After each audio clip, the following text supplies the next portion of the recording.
Hey, salut tout le monde, c'est la clinique neoperformance.ca et aujourd'hui, je touche un sujet vraiment sensible et particulier.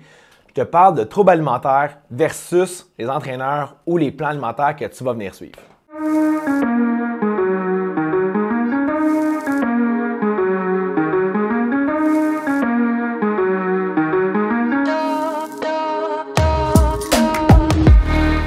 Donc aujourd'hui, la vidéo assez particulière, unique. En fait, je vous parle de troubles alimentaires parce que je ne veux pas avoir la tête dans le sable, parce que je le vois de plus en plus. Les troubles alimentaires, c'est en grosse progression au Québec, malheureusement. J'en fais partie. J'ai un trouble alimentaire qu'on appelle de l'hyperphagie qui a été développé quand j'ai fait des compétitions. Donc, quand j'ai fait des compétitions, en fait, j'étais en super forme. Un pourcentage de gras vraiment bas, mais j'étais tout le temps dans la privation alimentaire. Donc, je me privais d'absolument tout ce que je désirais avoir. J'allais souper chez des amis, j'amenais mon lunch, je mangeais exactement mes portions. Mais dans ma tête, en fait, dans ce temps-là, c'était correct. Parce que je me disais, hey, je vais être en forme. Quand j'ai changé un petit peu le pattern alimentaire et que j'ai arrêté les compétitions, là, mon trouble a explosé.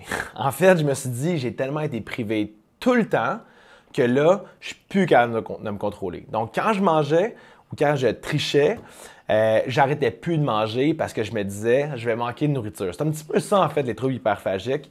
Et aujourd'hui, on le voit de plus en plus, puis ça commence souvent par les coachs que vous allez venir voir. Donc, une des premières causes, en fait, des troubles alimentaires qu'on va venir développer avec l'alimentation, c'est oui, les coachs alimentaires.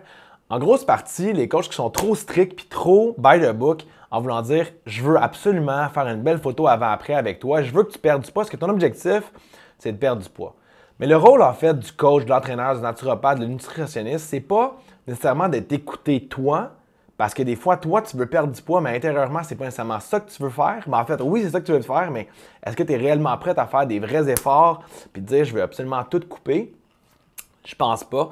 Donc, le rôle, en fait, de l'entraîneur ou du coach, ou peu importe qui, c'est d'écouter la personne puis de lire entre les lignes. Donc, moi, des fois, je vois des entraîneurs dire ou se déculpabiliser, en fait, d'une certaine situation si ton client ne perd pas, en voulant dire que mon look quand que mon client ne perd pas sur le plan qu'il n'a pas suivi. Je pense pas que c'est le problème du client. Puis quand tu vas venir faire ça, en fait, watch out le trouble que tu vas lui donner par rapport à la culpabilité qu'il a fait, par rapport à l'échec qu'il a eu, mais plus par rapport au plan que toi-même tu lui as donné. En voulant dire que chaque personne dans la vie peut réussir sa remise en forme, mais surtout de sa propre manière principale. Donc, tous les plans que tu donnes, il faut qu'ils soient adaptés à la personne que tu as devant toi. C'est comme tu vois une personne qui est devant toi et qui n'a jamais suivi de plan alimentaire, mais donne-y pas poulet brocoli parce que les risques que ça réussisse à long terme ne sont pas très élevés. En tant que tel, sont de 2% seulement. Donc, c'est important en fait d'adapter la situation, d'adapter le plan à la personne et surtout, s'il vous plaît, si jamais il y a des entraîneurs qui m'écoutent, arrêtez de faire de la culpabilité envers vos clients. Donc, arrêtez de focusser sur les gestes qu'ils vont venir faire, mais plus sur les petits points positifs qu'ils vont venir faire. Arrêtez de poster sur les réseaux sociaux les défaites que vous avez avec vos clients parce qu'ils n'ont pas de résultats, mais regardez plutôt la technique que vous allez appliquer. Est-ce que un plan sous-calorique, poulet brocoli, ça fonctionne? Oui, pour certaines personnes, mais non pour d'autres. Puis pour certaines personnes, ce plan-là va venir développer un trouble alimentaire à certains stades, à quelque part dans leur vie. Donc ça, c'est la raison numéro 1. La raison numéro 2, en fait, ça c'est important que je parle de ça, mais là, il faut en prendre avec un grain de sel parce que c'est important de mettre à notre propre manière ce que je vais vous dire. Il y a la fameuse alimentation intuitive. Est-ce que je suis pour ça à 1 million de pourcents, que je suis vraiment pour ça? Il faut s'écouter dans la vie. Il faut écouter le besoin de notre corps le plus possible. C'est ce que j'essaie de faire au maximum dans ma vie. Je pèse presque rien de qu'est-ce que je vais venir manger. C'est sûr que des fois, tu sais, comme j'ai des affaires, puis ça reste encore dans mon trouble, là, que je vais essayer de peser quelque chose, mais pas la grosse majorité de mes affaires. Ce que je fais en fait, c'est que je vais regarder les portions, en vrai, comment ça va donner pour avoir des guidelines. Puis après ça, je vais m'orienter envers ça. C'est sûr que moi, je vais tout le temps manger santé. C'est mon travail. Donc, oui, dans la semaine, je mange pratiquement tout le temps des bonnes choses. La fin de semaine, je m'accorde un petit peu d'alcool, je m'accorde un petit peu de chips parce que, comme vous le savez, moi, j'adore les chips, j'ai pas peur de m'en cacher.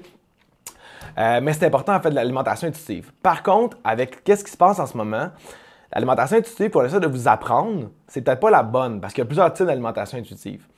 Il y a s'écouter puis écouter ses systèmes hormonaux. Donc, si, exemple, tu es résistante à l'insuline, donc tu as de la misère avec ton sucre sanguin, puis que tu écoutes tout le temps tes cravings, qu'est-ce qui va arriver? C'est que tu vas amplifier ta résistance à l'insuline. Donc, tu vas avoir de plus en plus de cravings, puis là, tu vas te dire, oui, mais je m'écoute. En tant que tel, tu ne t'écoutes pas réellement, c'est que tu as un débalancement X par rapport à ton système hormonal. Donc, j'en parle souvent en fait dans la clinique. Le monde qui me dit qu'ils ont des rages de sucre, puis là, ils me disent, hey, as-tu un produit pour ça? Oui, j'en ai un, du chromium, ça va t'aider. Mais c'est pas ça le problème. Le problème, c'est que tu as une mauvaise résistance à l'insuline. Donc, si tu règles ça, tu vas avoir moins de craving.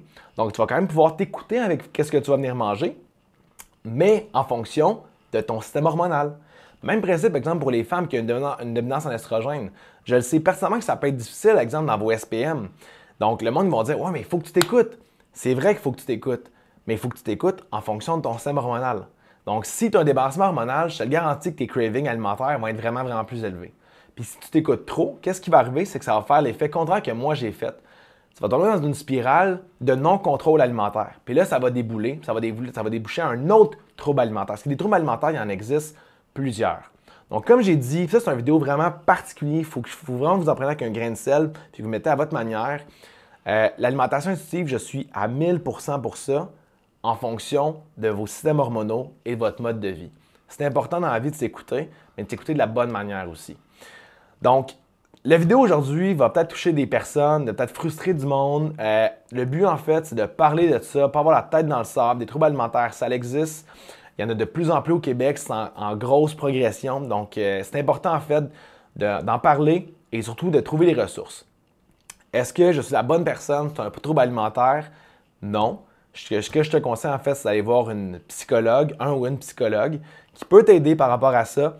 J'ai consulté pour ça, ça m'a grandement aidé et je continue de lire jour après jour pour m'éduquer en fonction de l'alimentation, même si c'est mon travail.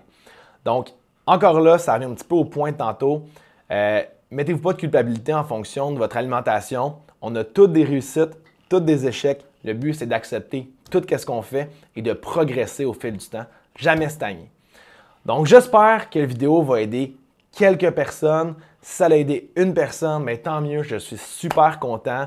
Le but du vidéo, en fait, et le but de la clinique, c'est d'aider le plus de gens possible en fonction de qu'est-ce qu'on est capable de faire.